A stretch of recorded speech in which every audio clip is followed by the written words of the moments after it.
Dia adalah gangster sekaligus pengacara paling galak yang pernah kulihat. Suatu hari ada seorang bos mafia yang tengah memarahinya. Ia pun langsung mengirim sebuah pesawat pribadi untuk menyiram minyak. Supaya bos mafia itu tahu apa akibat jika ia telah membuat kesal dirinya. Dia pun lekas pergi dari sana.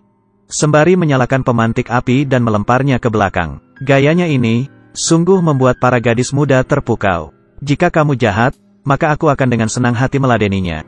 Pria ini adalah seorang pengacara untuk sebuah mafia di Italia. Bernama Vincenzo. Keahliannya adalah membalas kejahatan dengan kejahatan. Setelah pergi, ia bergegas menuju tempat di mana ayahnya yang telah meninggal disemayamkan. Ia memanggilnya untuk yang terakhir kali, dengan panggilan Bapak Baptis. Ternyata semua ini adalah balas dendam yang ia lakukan demi ayahnya itu. Setelah sang ayah meninggal, anak angkatnya yang bernama Paolo mewarisi jabatannya. Paolo berharap agar Vincenzo selalu menuruti perkataannya. Namun Vincenzo dengan dinginnya berkata, "Aku siap untuk tunduk denganmu kapanpun. Tapi apakah kamu yang sekarang sudah pantas untuk berbuat demikian?"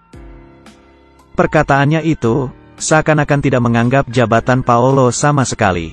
Ini membuat Paolo sangatlah marah. Malamnya, Paolo mengirim 3 orang pembunuh bayaran, untuk menyelinap memasuki kediaman Vincenzo. Mereka mengarahkan pistol ke ranjang mewah selebar 400 meter itu, lalu menembakinya. Ternyata ranjang itu kosong.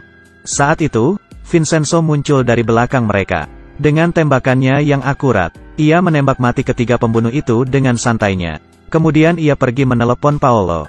Dan berkata, "Aku ingin minta maaf kepada mobil kesayanganmu." Setelah ia selesai berbicara,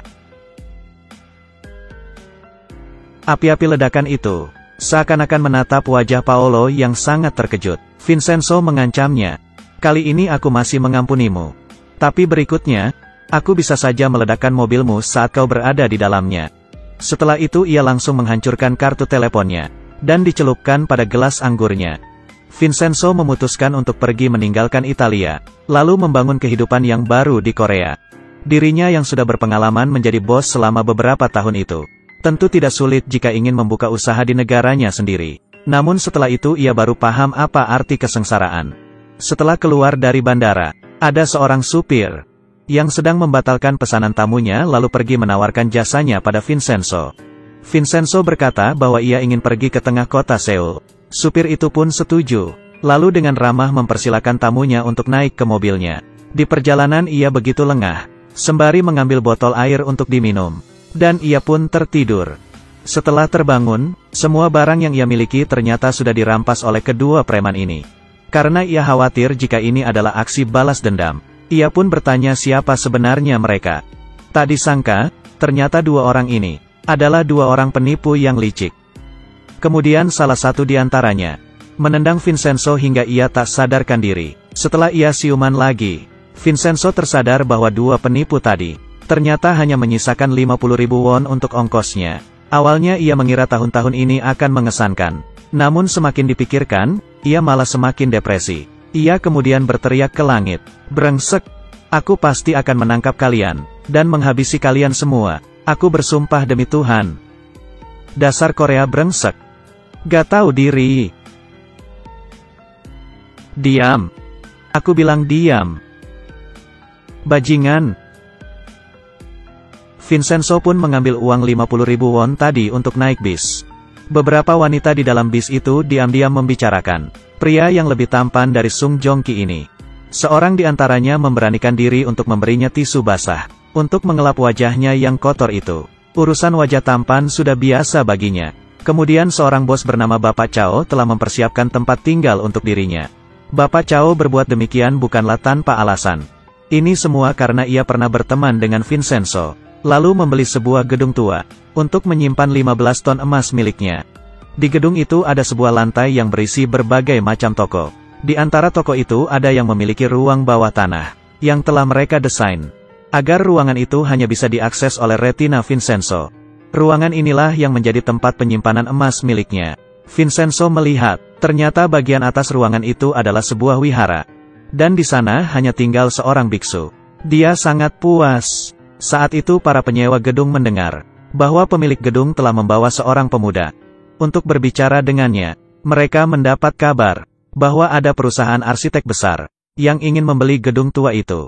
Jadi mereka pun datang untuk memastikan. Dan karena gedung ini menyimpan 15 ton emas, Vincenzo dan Bos Chao tentu tidak ingin menjual gedung ini. Setelah mendengar jawaban dari Vincenzo, mereka pun lega. Setelah berurusan dengan mereka, Vincenzo yang terbiasa hidup dalam kemewahan itu pun kembali ke kamarnya untuk beristirahat. Saat mandi ia merasa bahwa airnya terlalu dingin. Ia pun memutar keran hingga menjadi yang paling panas. Tubuhnya menjadi kepanasan. Showernya menjadi seperti anak nakal yang menembak-nembak air. Meski tidak puas terhadap shower kuno itu, ia pun tetap memaksakan diri untuk mandi, walau harus sambil menahan panas. Panas sekali. Panas. Besoknya, Vincenzo dan Bos Chao dipanggil untuk membicarakan urusan jual beli gedung itu. Pembeli menawarkan harga yang begitu bombastis. Namun Vincenzo seperti tak berselera saat melihat kertas kontrak itu. Apalagi gedung itu memiliki 15 ton emas di dalamnya. Tindakan Vincenzo yang terlihat meremehkan itu telah memancing emosi lawan bicaranya. Lawan bicaranya pun memberitahu akan mengancamnya. Namun Vincenzo bukanlah orang yang mudah untuk dikelabui. Dia pun menjawab, "Kau sedang mengancamku. Berikutnya tolong jangan berbuat demikian. Karena ini adalah peringatanku yang terakhir." Sekembalinya ke gedung tua itu, Vincenzo mengumpulkan semua penyewa gedung, dan menjamin mereka semua bahwa ia tidak akan menjual gedung itu. Ia hanya meminta mereka untuk pindah sementara waktu, agar ia bisa merenovasi gedung itu. Sekembalinya ke rumah, Bos Chao mendapati istrinya telah diculik. Ia dipaksa untuk menandatangani perjanjian jual beli gedung itu. Tak lama kemudian, orang-orang dari perusahaan arsitek itu pun datang ke gedung tua itu, lalu mengusir semua penyewa di sana.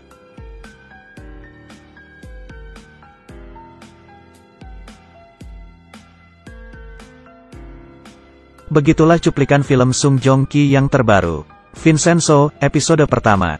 Film ini mengisahkan seorang pengacara mafia yang membalas kejahatan dengan tindakan yang lebih kejam lagi. Episode berikutnya akan lebih menegangkan. Jika kalian suka jangan lupa like, komen, dan follow kami, supaya kalian tidak ketinggalan episode berikutnya.